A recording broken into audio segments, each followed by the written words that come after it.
yung 5 nasa loob. At the same, at the same time naman, this is the best time also for Abra to show what they could give this third stringers. Oo. Napunta ka na ba ng Abra, coach? Hindi pa. Di ba? Ikaw? Oo naman. Ilang beses na din. Covered, Lalo nung playoffs. Oo, Di ba? Wow. Oo. Comis de Leaño. Score. 65-42. Kung walang traffic, 6. On a normal day, as Mark Doligon will score plus a foul. Bonus free throw coming up for Mark. 7 to 8 hours drive. 7 to 8 hours drive. This is the drive. Yes, for sure, magkakaroon tayo ng home game sa Ambra later on this season. Ako tinitignan ko yung ano eh. With Marikina, talking about Jay Yutok. Harley Baldo, nawala.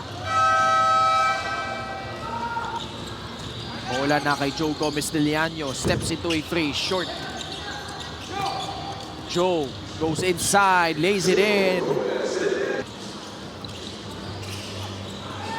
At this point, manageable pa yan para sa Manila. Pero si Wilkin Lee nagpakawala ng jumper.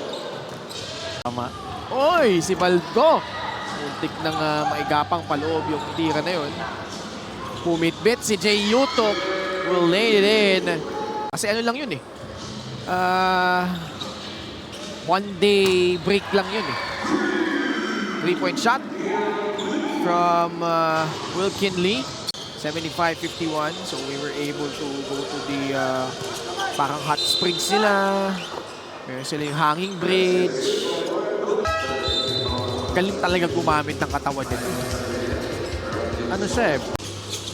Doligon, talking about that three. Drives. Ooh! Acrobatic finish from Mark Doligon. Hindi mo akalain na kaya niyang umatake ng mga ganon eh. Redel Fabro sa kabila naman. 77-56. Past the halfway point, Rapti Guzman. Launches the three, gets the friendly bounce. Rapti Guzman. They get a stop, Manila. Doligon. Pass to the outside. Pagkalinawan. 4-3. It's good. Nakalusot na sana. Kaya lang di natapos yung possession na yun with the basket. Harley Baldo. Siya naman ang makakonvert sa kabila. 2 points plus a foul. Point. Baldo. Of being here in the MPBL. Yeah, and doing what you love the most.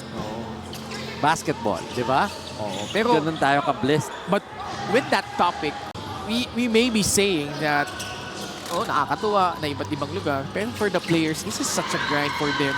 I mean, I'm sure they enjoy it. Maikli lang yun eh. So nangyari, from that game from Quezon, they had to travel 4 hours, pabalik ng Manila, and then another 7 to 8 hours to Abra. Ang ganda ng mga laban bukas. Oo, bukas halos lahat yun magaganda. Yun nga saan sasabihin ko eh. Those are quality games. Those 3 games.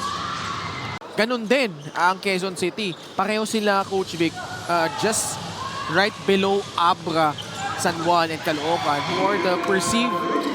Yung pinag-uusapan natin, yung mga mid-tier teams supposedly sa North, like those 2 teams, Pasay, Quezon City, Pasig City, may Kawayan Marilao is also playing well. And the last time I covered a game, it was in Bataan, and I saw how Bataan really made good in their home court. Yung Kambal, sa kaya pupunta yun. Diba? Si JC and JV. Maybe pitch ahead. Testado will not be the buzzer. Nasa kamay pa, oo.